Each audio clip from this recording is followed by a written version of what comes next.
আমরা আজকে প্রথমে শুরু করব, যেহেতু বর্তমানে ইরান এবং ইসরায়েলের ঘটনা সামনে, কয়েকটা বিষয় নিয়ে কথা বলবো, 4-5টা। যেহেতু প্রথমে আজকে এই মুহূর্তে আন্তর্জাতিকভাবে সবচেয়ে বেশি আলোচিত হচ্ছে সারা বিশ্বে ইসরায়েল এবং ইরানের হামলা। ইরান আর ইসরায়েলের হামলা মানে ইরান আর মুসলমানদের যুদ্ধ, ইরান আর ইসরায়েল যুদ্ধ, বা মুসলমান আর শিয়া মুসলমান বলেন আর সুন্নি মুসলমান বলেন, এই মুসলমান আর ইসরায়েলের যুদ্ধটা হচ্ছে অনেকটা মানে সেই গল্পের মতো, আরেকটা মাইরে দেখ, আরেকটা মাইরে দেখ, আরেকটা মাইরে দেখ, তোর দেখ কি করি। আমরা ছোটবেলা যে বেশি মাইর খেত সে কিন্তু এরকম গল্প করতে মাঝে মধ্যে, তাই না? আরেকটা মাইরে দেখ তোরা কি করি। ঠিক ইসরায়েলের সাথে এই যে ইরান সহ অন্যান্য মুসলিম দেশ তাই করে। আপনারা দেখেছেন সিরিয়াতে যখন বাশার আল আসাদের পতন ঘটলো, খুব খুশি হয়ে গেছিল, বিশেষ করে বাংলাদেশের বাংলা মুসলমানরা সবচেয়ে বেশি খুশি ছিল। কিন্তু আমরা জানতাম এর পরিণতি কি হবে।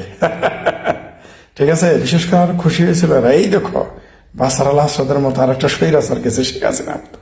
এত খুশি হয়েছিল এরা। খুশি হওয়ার 72 ঘন্টার মধ্যে খুশি মিলিয়ে গেছে। দেখা গেল যে ইসরায়েল ঢুকে পড়েছে লেবাননে, সিরিয়া, একবারে ম্যাসাকার করেছে, পুরা দখল। দেখাইলো গাজা, কিন্তু দখল নিয়ে নিল সিরিয়া।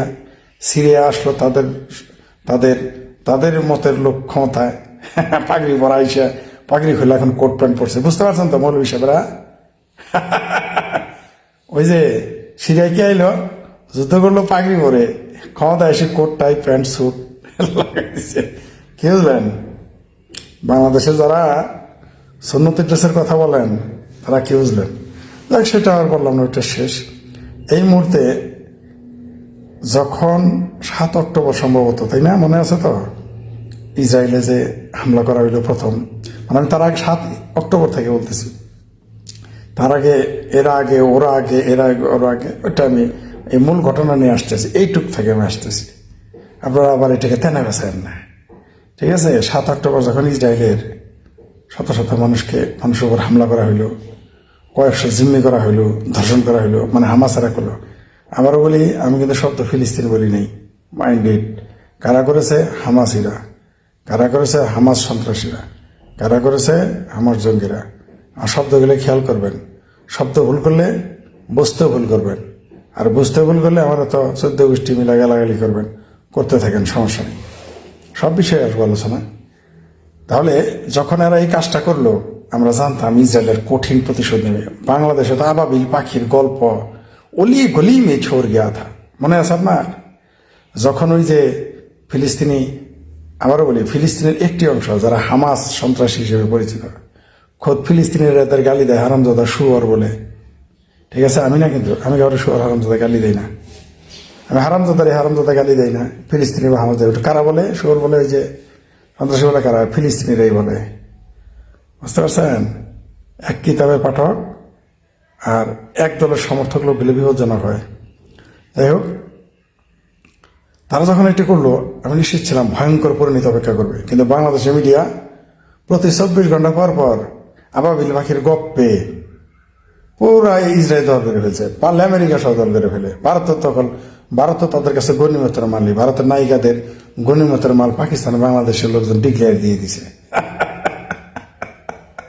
ঠিক আছে, 4 দিনে ভারত দখল করে, 72 ঘন্টায় 7 দিনে 7 সিস্টার দখল করে। এই হচ্ছে আমাদের বাংলাদেশের সামরিক লোকদের বক্তব্য। তাহলে আমজনতার কি আলোচনা হয়েছে তা তো আপনারা বুঝতেই পারছেন। কি দেখলাম আমরা? সেই প্রতিশোধ নিতে ইসরায়েল কি করলো? পুরো গাজা তার নিয়ন্ত্রণে, পুরো গাজা তো নিয়ে নিছে, লেবানন নিয়ে নিছে, তারপর সিরিয়া এখন তার কথায় উঠে বসে রইল বাকি হুতি, সাথে হামাস আর হিজবুল্লাহ। ইসরায়েল চিন্তা করলো যে কয়দিন আর খামসাখামসি করবো ইন্দুর বান্দর বিলাইয়ের লগে। সরাসরি কি করছে জানেন? ইন্দুর বান্দরের যে গোডাউন ইরান, তার উপর হামলা করছে। 200 বিমান হামলা করছে। মানে মার্শাল্লাহ, ইরানের তছনছ, ইরানের যত সামরিক ব্যবস্থাপনা, মানে নিউক্লিয়ারের কথা বলছে, গায়েব। একটা দেশে ঢুকে সেনাপ্রধানকে মেরে ফেলে, বিজ্ঞানীদের মেরে ফেলে, ইরানের কিছু করার নাই। আপনাদের মনে আছে নিশ্চয়ই, ওই যে যখন সাদ্দামের ইরাকের 5 লাখ বিপ্লবী বাহিনী রয়েছে, খোদার ফেরেস্তা আসতেছে, কত কথা, 10 লাখ, যেদিন আমেরিকা যেদিন হামলা করছে একটার বিমান আর উঠে নাই, সৈনিকের আর খুঁজে পাওয়া যায় নাই। এই চাপাবাজি আরেকবার দেখলাম ইরানের, শেষ। কি হইল? কিছু নেই। সবচেয়ে হাস্যকর ব্যাপার এবং মজার ব্যাপার এবং গবেষণার বিষয়, আজকে কিন্তু শুক্রবারে কোথাও বাংলাদেশে মিছিল নাই।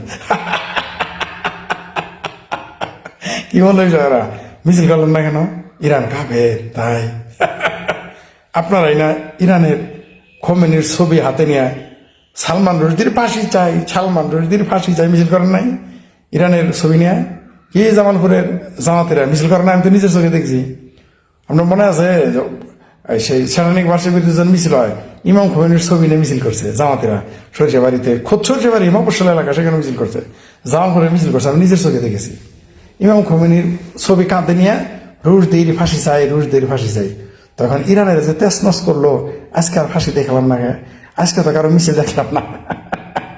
কারণ এই মুহূর্তে মার্কিন দালাল বাংলাদেশে ক্ষমতায়, তার জন্য সবাই চোখ কি সুন্দর। যদি দেখতেন আওয়ামী লীগ ক্ষমতায় থাকতো, বাংলাদেশের অলি অলিতে মিছিল হইতো, হ্যান করেঙ্গা তেন করেঙ্গা, ইসরায়েল পিটিয়ে মেন করেঙ্গা, এরকম মিছিল করতে দেখতেন। বুঝতে পারছেন? ইসলামিক জজবা উঠে যেতে পারে। এখন নাই। কেন নাই? কেন এখন আওয়ামী লীগ ক্ষমতা নেই। এখন ক্ষমতায় গিয়ে জামাত, এখন ক্ষমতায় গিয়ে হেফাজত, এখন ক্ষমতায় গিয়ে চিংকম। আচ্ছা, ফ্রড মাজারের কোনো বিবৃতি দেখেছেন? প্যানিক ভট্ট, আনুবিহারী? নাই, কোনো বিবৃতি নেই। আছে কি? দৃক শহীদের কোনো বিবৃতি আছে কি? নাই, একটু বিবৃতি নাই। ওই কোরআনের পাখি চিৎকার করা, ভারতের মুসলমানদের যত উতলে ওঠা, সেই লোকগুলো এখন কোথায়? এগুলো সব বন্ডামি, সব রাজনৈতিক, সব সিলেক্টিভ। আমরা বললেই দোষ। আপনারা কে বলছিল ভীমরুলের চাকে ঢিল মারতে ইসরায়েলে? আপনি ভীমরুলের চাকে ঢিল মারলে আপনার তো ভীমরুলে কামড়াবেই, আপনারা তো খাবেই, আপনারা তো কামড় দিবেই। এখন কেমন লাগে? এই ইরান জীবনও কিছু করতে পারবে না ইসরায়েলকে, আর সব মুসলিম রাষ্ট্র মিলেও পারবে না। 57 ভার্সেস 1 তাই পারবে না ইসরায়েলের সাথে। চাপা মারলেই হবে। ওই যে আপনার ওআইসি আছে না, কি নাম যেন, ওআইসি 57টা আমাদের দেশ ও তার সদস্য, যান না দেখি একটা মিছিল করে।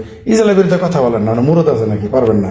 আর আমরা ইসরায়েলের বিজ্ঞান, দর্শন, তাদের প্রযুক্তির প্রশংসা করলেই আমরা খারাপ হয়ে যাই। মুরত থাকে, যান না দেখি। সেটা ফাটায় ফেলাবে, যান। সেটা মানে কি জানেন? খারাপ শব্দ বুঝেন না। আমি এক জায়গায় সেটা বলে মার খেতে গেছিলাম বা লজ্জা হয়েছিলাম। সেটা মানে আমাদের জামালপুরের ভাষা, সেটা মানে পেট। বুঝতে পারছেন? মাইন্ড করবেন না, আমরা ভুল বুঝেন না আপনারা।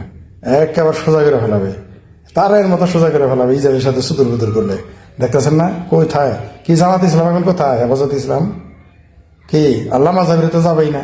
লামা জাহাবিরা তো আহলে হাদিস বলে ইরান কাফের। তো বাংলাদেশের বাঙ্গু কোটটাই পড়া, এরা কোথায়? জোকার নালায়ক কোথায়? জোকার নালায়ক কোথায়? নাই, বলা তো। আসলে রাখেন, ইসরায়েলের সাথে কোনোদিনও পারবে না। তবে বলে দেই, আগেও বলেছি, এখনো বলি, ইরানের খমেনি শাসন খতম। এবং এইখানে যোগ দিবে কে জানেন? পাকিস্তান। কিছু ডলার পাবে, ডলার দিয়ে একবারে যে কয়েকদিন আগে আফগানিস্তান বিমান হামলা করালো, আবার কিছু ডলার দিয়ে ইরানের বিরুদ্ধে লাগাবে। নিশ্চিত থাকেন আপনারা, একেবারে নিশ্চিত থাকেন। পাকিস্তান নিন্দা জানিয়েছে। বিবৃতি ভারতের কথা বলতেছে, ভারত কেন নিন্দা জানালো না? ভাই, পাকিস্তান নিন্দা জানিয়েছে, সৌদি আরব, কাতার, কুয়েত, বাহরাইন, জর্ডান। আর জর্ডান আর সৌদি আরব তো ইরানের মিজাইল নষ্ট করে দিচ্ছে। ওইখানে কোনো কথা নেই, কারণ ওইখানে কথা বললে বাংলাদেশের সদকা আসা বন্ধ হয়ে যাবে, মৌলবীদের ঘাড় চিকন হয়ে যাবে, পেটের চামড়া কমে যাবে, পাশার চামড়া কমে যাবে। যাই হোক, একটা কথা ভাল লাগে না, কারণ বারবার বলতে বলতে। আর বাংলাদেশের মিডিয়া তো প্রতি সেকেন্ডে ইসরায়েলকে হারাইতেছে আর জিতে দিতেছে ফিলিস্তিনি না হামাস। কারণ ফিলিস্তিনিরা হামাসের পক্ষে নাই। এই কথাটা বাংলাদেশের সিংহ মামারা আপনাকে বলবে না, এই বাংলাদেশের সিংহ মামারা আপনাকে বলবে না, মিডিয়া আপনাকে বলবে না। খোদ ফিলিস্তিনের 70% মুসলমান ফিলিস্তিন এই হামাসদের পছন্দ করে না, এটা আপনাদের কেউ বলবে না। আর আমি বলার কারণে আমার দেখবেন গালাগালি করবে এখানে এসে। আর বলবে ইসরায়েলের দালাল, ভারতের দালাল তো বলে, নরেন্দ্র মোদীর দালাল বলে, বাংলাদেশের বিজেপি শাখার দালাল বলে, ইদানিং আওয়ামী লীগের দালাল বলে। ঠিক আছে, কিন্তু এইবার তারাই কিন্তু দেখেন যে বাংলাদেশ এখন কারা ক্ষমতা। আচ্ছা, ইসরায়েলের আপা জানে কেন? সে আবার দালাল বাংলাদেশের জন্য কোন কোন দল আপনারা বুঝে নেন। কারা যেন করিডোর দিতে চাইতেছে, কারা যেন বন্দর দিয়ে দিতে চাইতেছে, তারা ইসরায়েলের আব্বার দলের চান্স। আচ্ছা, ওটা রাখি, আর একটা প্রসঙ্গে আসি। সে হলো ভিপিনুর। ভিপিনুরকে ছাত্রলীগ পিটিয়ে হিরো বানিয়ে দিয়েছে, আর ছাত্রদল পিটিয়ে তার জিরো বানিয়ে দিল।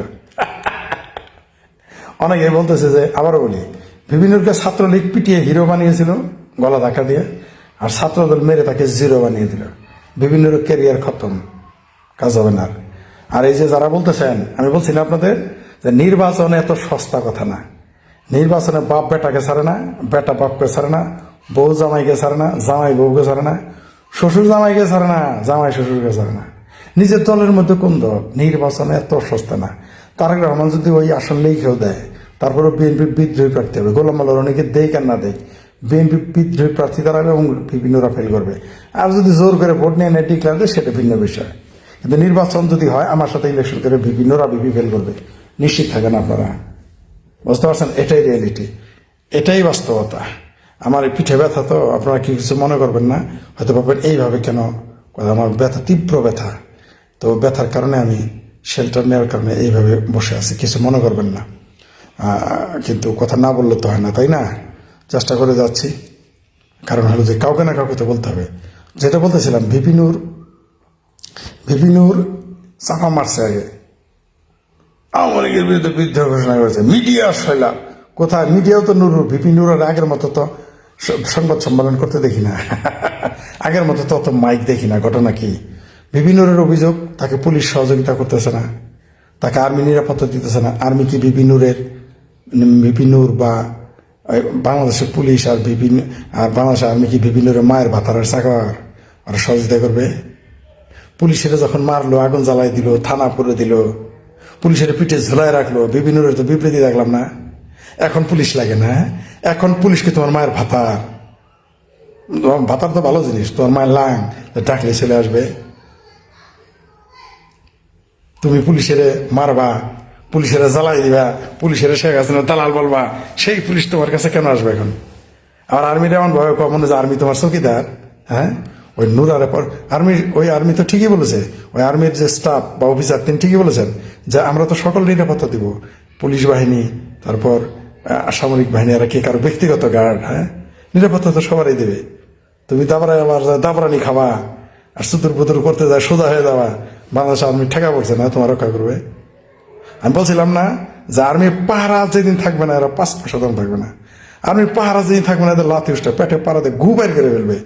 বিভিন্নরা গ্যাং শুরু, যত এনসিপি গ্যাং, পেনসিপি গ্যাং, এই যত এনজিওগ্রাম, ফেনজিওগ্রাম, কি হুরি বুড়ি সুরি, গেলমান কোটায় যে যারা সরকারের ঢুকেছে, এদের পেটে পাড়াতে পাবলিক গু বাইর করে ফেলবে। নমুনা পেয়ে গেছেন তো আপনারা, আশা করি পাচ্ছেন। বিভিন্নরা, আমি নিজেও বলেছি যে তার তো মিনিমাম অপদেষ্টার কথা ছিল, কিন্তু তারা কি দেখাইছে? মোলা। ইনুস কিন্তু শুধু সিনিয়র রাজনীতি যারা ফালা, ইনুস মূলাতে এখানে খুব, আর কিস্তি নেওয়া লোক তো, যে লোকটা কি সুন্দর করে, যাদের ভাত থাকে না ঘরে, খাবার থাকে না, যার পরে কাপড় থাকে না, তাদের কাছ থেকে চুইসে কিস্তি নিতে পারে, এত বুদ্ধি তার। সেই লোকের বুঝি এই নুরা সহ অন্যান্য রাজনীতিকদের বোকা বানানো খুব কঠিন কাজ? একটুও না। সেটা তো দেখতে পেলেন আপনারা, একজন রাজনৈতিক ব্যক্তিকে সে উপদেষ্টা বানিয়েছে, বানায় নাই। কেন বানায় নাই? কারণ রাজনীতিকদের উপদেষ্টা বানানোর সমস্যা আছে, তার কাজ সাধিত হবে না। এমনকি বিভিন্নরার মতো শুক্রে 8 দিন হওয়া রাজনীতিবিদ, তারও দেয় নাই। কেন দেয় নাই? কাজ জানে। আমি ভেবেছিলাম কি জানেন, যে মাহমুদুর মান্না উপদেষ্টা হবেন, মান্না ভাই উপদেষ্টা হবেন, আমার ধারণা ছিল, ভুলে গেছে। যখন কিছু কিছু গলিকা কুত্তাকে ধরে ধরে, নাবালক কলিকা কুত্তাকে বাচ্চা ধরে এনে যে অপদেষ্টা বানাইলো নাবালক, আমি ভাবলাম তারপরে ভিপিনুর আর একটা সম্ভাবনা থাকে। কিন্তু এখন কি দেখলাম, একেবারে বিএনপি উষ্টায় সোজা করে ফেলতেছে, এবং আরো সোজা করবে, সোজা হইতে থাকবে। আপনারা অপেক্ষা করেন। আর্মি থাকতে যদি দাবরানি খায়, নাকের বদনা ফোটায় ফেলায়, নাকের বদনা বাঁকা করে ফেলায়, ঠিক আছে? তাহলে আর্মি না থাকলে কি হবে?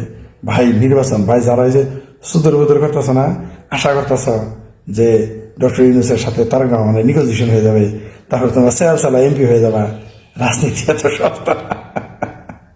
বাপ বেটারে ছাড়বে না, বাপ বেটা মিলে ইলেকশন করবে, আর সেই জায়গায় তোমার বুঝি ছাড় দেবে। রাজনীতি এত সস্তা না রে ভাই। রাজনীতি যে কি কঠিন জিনিস, ভোট চাইতে গেলে বুঝবা, জনগণ যে কি চিজ তাও বুঝবা, আর এলাকার মাতাব্বর কাহাকে বলে ভিলেজ পলিটিক্স, রাজনীতি যখন ভোট নিতে যাওয়া, ভিলেজ পলিটিক্সের চক্কর স্বয়ং সামরিক বাহিনী তোমার সামলাইতে পারবে না, উপায় নাই। কারণ ঘরে ঘরে ডোর টু ডোর তো গিয়ে সামরিক বাহিনীর লোক বসে থাকবে না। তুমি কেমনে বাবা তুমি এমপি হবা? এত সস্তা? আমরা দেখি নাই যে আওয়ামী লীগের বিদ্রোহী প্রার্থীরা এমপি হয় নাই? অনেক হয়েছে এবং হবে, ভবিষ্যতে হবে। আওয়ামী লীগের মধ্যে আমরা দেখেছি বিদ্রোহী প্রার্থী নৌকা মার্কা গিয়ে ফেল করছে, বিএনপির আমলে দেখেছি ধানের শীষ নিয়ে ফেল করছে, আমরা দেখি নাই? রাজনীতি টোটালি ভিন্ন জিনিস। এগুলো বিভিন্নর কথা, বিভিন্নরা আরো মার খাবে, খাবেই। আমি বলছি না তারা ঘুম মারান, এটা বলিনি, মানে সে খাবে, কারণ এটা তার নিয়তি। সাফ আমার এখন কোথায়? আচ্ছা, এখন হিরো আলমকে আমরা দেখতেছি না কেন মিডিয়ায়? মতি আলু কাকু, তারপরে আরো সমকাল পমকাল আছে, তারা এখন কোথায়? ইত্তেফাক মিত্তেফাক, ইনকালাব পিনকালাব, হিরো আলমকে এখন আনেন না কেন? এখন বুঝতে পারছেন তো মিডিয়া কি?